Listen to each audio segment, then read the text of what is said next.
এই দেখো আমার ছানা। শোনো, এরা একটু বড় হলে এই বড় ছানাটিকে কোনো রাজার কাছে বেচে দিও। আচ্ছা বন্ধু, তোমায় অনেক ধন্যবাদ। আজ থেকে তুমি মুক্ত। তোমার যেখানে ইচ্ছে সেখানে চলে যাও।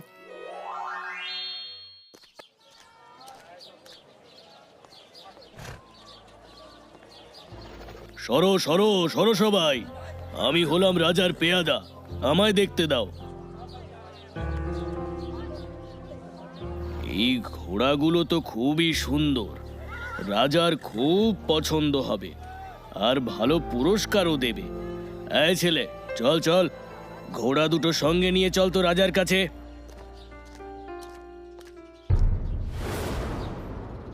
রাজা মশাই, এই ঘোড়া দুটো দেখে খুব ভালো লাগলো, তাই নিয়ে এলাম।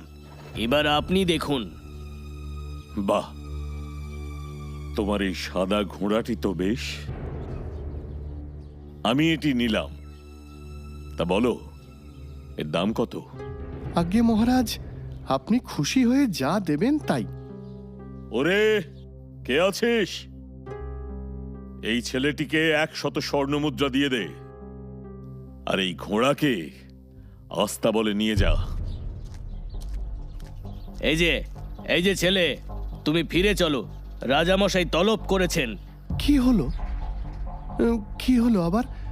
কোনো গন্ডগোল হলো না তো? সে গেলেই বুঝবে। চলো কমল বাবা, মহারাজ যখন ডেকেছেন তখন তো আমাদের যাওয়াই উচিত। চলো। ঠিক বলেছ বাবা, চলুন পেয়াদা মশাই।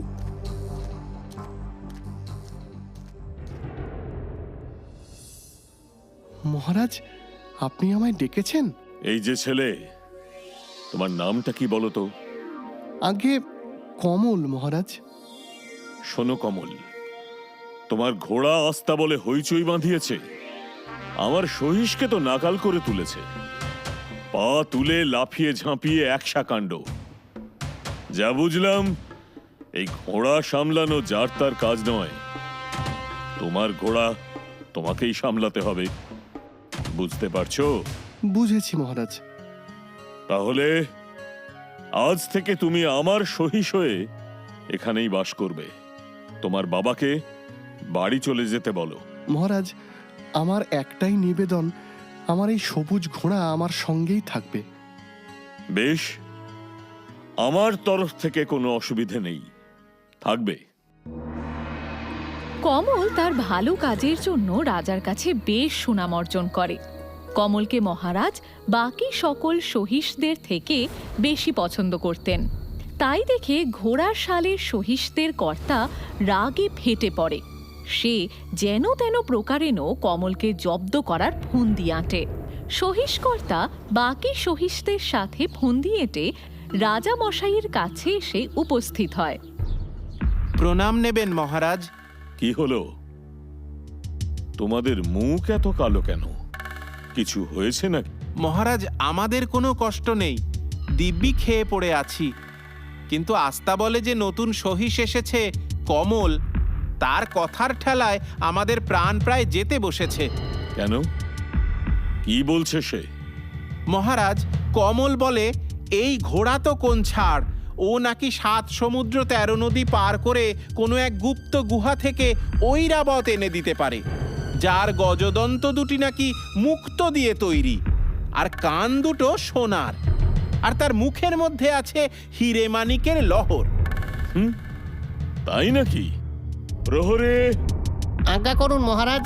এক্ষুনি কমলকে ডেকে পাঠাও। যথা আজ্ঞা মহারাজ। দুদিনের ছোকরা উড়ে এসে জুড়ে বসেছে, দাঁড়া, তোর মজা আমি দেখাচ্ছি।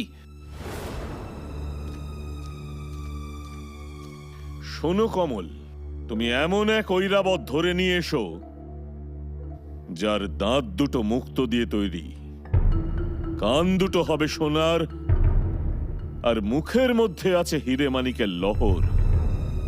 যদি পারো তবে আমি পুরস্কার দেব, আর যদি না পারো তবে আমি তোমাকে শুলে চড়াবো। আচ্ছা মহারাজ। কি হলো বন্ধু, তুমি এত কাঁদছো?